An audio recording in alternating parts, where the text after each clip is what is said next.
was the Black Panther, and he was angry. He pounced on the cultist, ripping the spear from his hand and tossing him through the air.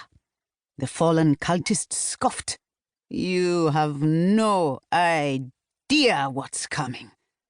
The ominous warning struck fear in Black Panther's heart. Avengers' business had kept him busy. He'd been spending more time outside of Wakanda than he was used to, and it left him feeling as if he didn't know what was going on inside his own country. "What do you want?" Black Panther growled.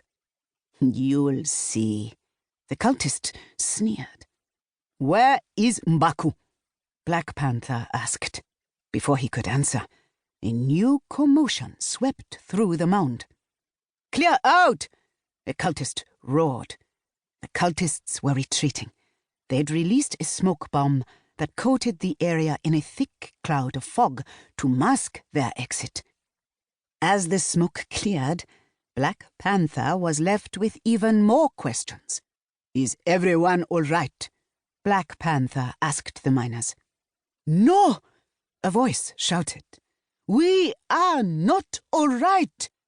An angry miner named Atto barreled to the front of the throng.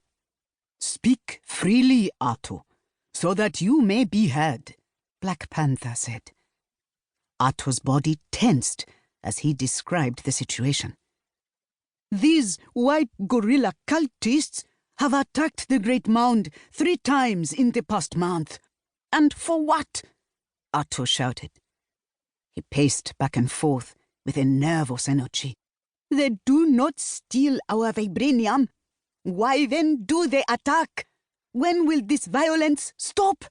Atto looked at his fellow miners for approval. He hoped they too would speak up, but the crowd hung their heads low and remained silent. Atto turned his attention back to Black Panther. "Where have you been, dear king? Do you not know what is happening in your own kingdom?" Black Panther prided himself on being a kind and approachable leader. He wasn't used to being confronted with such anger from one of his own people. Atto's frustration was unmistakable. Black Panther wondered if his response would be enough. He considered his words carefully before speaking. "I'm aware of these previous assaults. I understand the terrible toll they've taken. I'm currently investigating the situation," he explained. "Ha!" Atto cackled.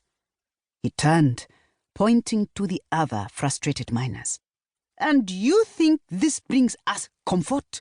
We need a leader.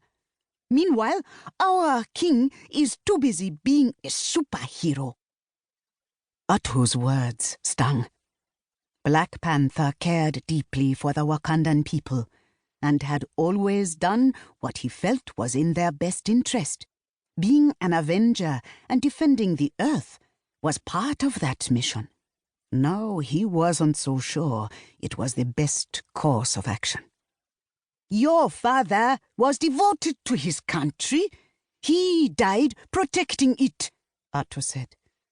Black Panther's anger began to rise. "I love this country and will do anything to protect its people." "Prove it," Atto said. "Enough." Black Panther turned and addressed the crowd with authority. "It's true that I have a life outside our nation. I'm proud to walk among Earth's mightiest heroes. But hear me when I say, they do not own me. I am not at their beck and call." Vroom! A mechanical roar sounded in the distant sky, moving closer by the second. It was the Quinjet, chosen mode of transportation for the Avengers. The craft landed on the edge of the Great Mound as the assembled miners stared with curiosity. "Do you see? Do you see? Our king's masters are here to collect him," Atto said, turning to the other miners. "These people and their ugly spacecrafts, a Wakandan could